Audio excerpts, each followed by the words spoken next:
ये बहुत पुराने लोग हैं, बुद्ध से भी पुराने लोग, भारत के ओरिजिनल लोग, तब के लोग हैं जब यहाँ समण शब्द की आवश्यकता भी नहीं थी और समण शब्द भी नहीं था।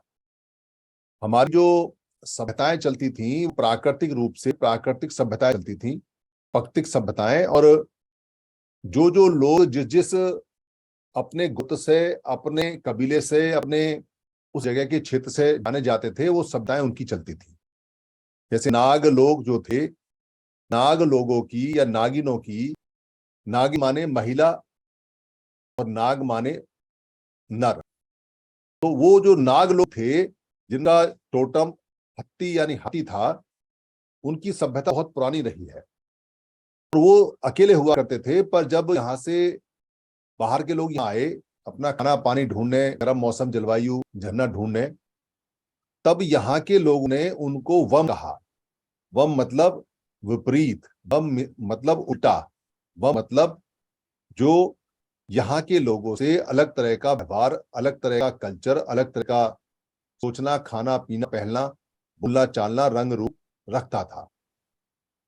और फिर अपने आप को कहा सम लोग, यानी बराबरता में, सम्मा सम में, बराबरी में यकीन करने वाले, उसका अभ्यास करने वाले, उसके जानकार लोग। और यहाँ के लोगों का जो समण संघ है, उसके सारे चिन्ह हमें जो मेगास्थनीज की किताब है इंडिका, उसमें मिलते हैं 7 प्रकार के समण। जो महावीर जैन और बुद्ध का जो साहित्य है, त्रिपिटक और आगम, उनमें हमें मिलता है समण का जिक्र।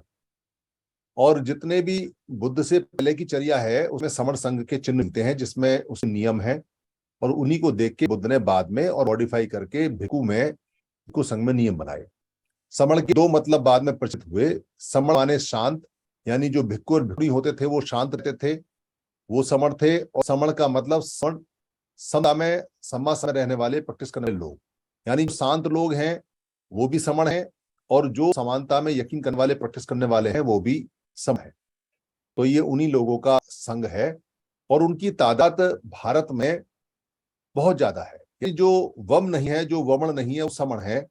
एक छोटी सी इसकी जानकारी रहती है, सिर्फ ये पूछना होता है कि आप वमन हैं, अगर वमन नहीं है तो फिर वो डेफिनेटली समण है। 2 ही प्रकार के लोग यहाँ रहे हैं। जो समण लोग हैं, इनका जो साहित्य है वो इतना विशाल, इतना बड़ा और इतना घना है कि वो हमारे कण कण में बसा हुआ है। सम से बने हुए शब्द ही हजारों हैं, हजारों प्रकार के। जो सम, जिनमें सम पहले आता है या बीच में आता है या बाद में आता है, या समी आता है या समूह आता है या समा आता है, ऐसे शब्द हजारों हैं। बहुत विशाल सभ्यता। पुराने समय में तो उसको सभ्यता नहीं बोलते थे, पुराने समय में बोलते थे नागरिकता, यानी जिसमें नाग लोग रहते। नाग शब्द से ही नागरिकता शब्द बड़ा है। नाग लोग जहां रहते थे उस शहर को नागरिकता बोला करते थे। तो ऐसे नगर, ऐसे निगम, ऐसी नागरिकता, ऐसे नागर, कि जितने भी लोग हैं, नाग माने होता था नागरिक, नागरिक। आज नागरिक बोलते हैं, उस समय नागर बोला करते थे, तो नागर।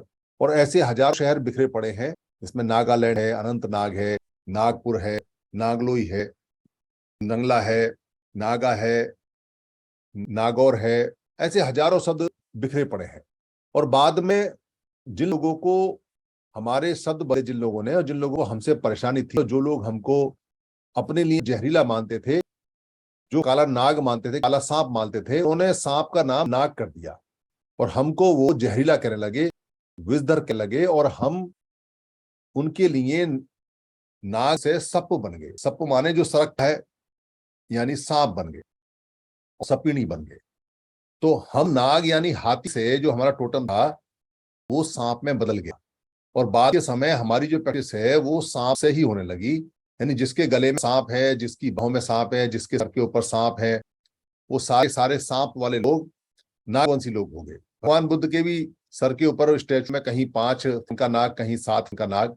5 माने पंचशील वाला, 7 वाले का नहीं पता कि 7 क्यों बनाते हैं, क्योंकि 7 का कोई आंकड़ा पूरे त्रिपिटक में है नहीं। तो 5 सील वाला जो 7 है उनके वाला ऐसा नाग बनाते हैं। और नागों की कहानियां बहुत मिलती हैं, और खासतौर से जो कढ़े नाग है, यानी काला नाग है, कढ़े नाग, काला नाग ज्यादा विषधर माना जाता है। कारण क्या है कि हम अधिकतर लोग काले रहे हैं, और काले लोगों की वजह से हम काले नाग रहे हैं। बाद में हमको काला और जहरीला नाग करके बोला गया, और आज भी हमको काले ही चिन्ह हमारे मिले हैं। काले कपड़े होते हैं, काला धागा होता है, काली हमारे सारे काम होते हैं और हमारी चमड़ी भी काली या सांवली होती है।